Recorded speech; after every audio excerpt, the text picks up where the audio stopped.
Now, the director of controversial documentary The Red Pill is in Australia to promote her film, which has sparked protests and been banned by Australian cinemas for being anti-women. But Cassie Jaye claims that she was a feminist who changed her views on gender equality while making the film about men's rights movement. We have a big hole in the area of compassion for boys and men.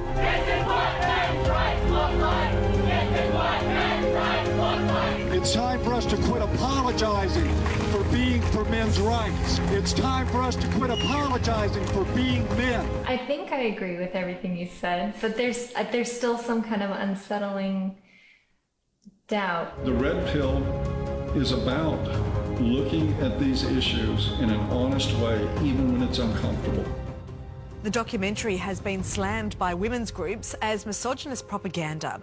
And Cassie Jaye joins us now. Thanks for being with us, Cassie. There seems to be two issues here. There is the issue of the film's content that some disagree with, and then there's the issue of freedom of speech. So let's deal with that.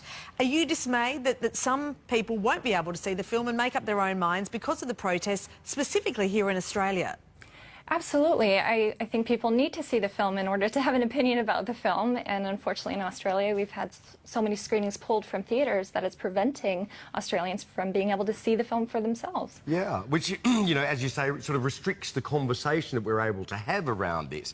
Now, on the content of the film, Cassie, I mean, I think it's really interesting and it's important probably to highlight some of the issues that men are facing in the modern world that they feel are, you know, really holding them back or getting them down. But can I ask you this? If you wanted to make a film about the issues facing the modern man, why did you have to focus on the views of these extreme misogynists of the men's rights movement, people like Paul Elam? Why do you highlight men's issues by promoting men who minimise women's issues? Well, you have to see the film to see why I interviewed Paul Elam, because I had been a feminist of about 10 years before making the Red Pill movie, and all my previous work was about women's issues or gender, LGBT rights, gay marriage, that sort of thing. I've always been interested in gender politics, and I came across Paul Elam's writings on avoiceformen.com, and I was shocked and appalled and offended as a feminist woman. And so I decided to make a film about A Voice for Men and the men's rights movement and you know, the large scope of that, because no one had ever made a film about the men's rights movement before. And so I interviewed 44 different people for this film, feminists and men's rights activists. And, you know, it's a very complicated topic when looking at men's issues. It is, you're absolutely right. But it just seems to me that you don't really question their views in the film. Did you see the film? Well, we saw as much as we could because your publicist wouldn't send us the full thing. I sent you the screener link actually to the full film. So we watched as much as we could, yeah. But you could also buy the film on Google Play, no, Vimeo, and we tried to do that and we couldn't. Be that as it may, you know, it just seems from what I have seen of the film, there's not a lot of questioning of some of their views. That's all. Yes, there is. Absolutely. If you've seen the film, you would see the questions that I asked and their answers. And this film is not propaganda. I'm not promoting any kind of view that the viewer should take away. It's simply a journey looking at what men's rights activists have to say, what the feminist rebuttal is, and the audience is able to make up their own mind. Well, just on Paul Elam and about the questions that you asked him, did you ask him about his writings where he had encouraged people to go out and bash women? Yes, or about I did ask his him rape about apology? all of that. But was that included in the film? And what did he say yes, about it that? is. And Yes. did you agree with his original writings on that? I do not agree with his approach and his kind of provocateur approach to these issues, but at the same time, the way that he tries to get people to listen is by offending them to get them to read his website. And, you know, ironically enough, that's what got me to make the film, was I was offended by him, and so I looked deeper. I went down the rabbit hole, and that's the Red Pill movie. Yeah, well, I mean, we've done a lot of reading around Paul Elam over the years. In fact, we've interviewed Paul Elam, and there's no denying that a lot of what he says is deeply misogynist.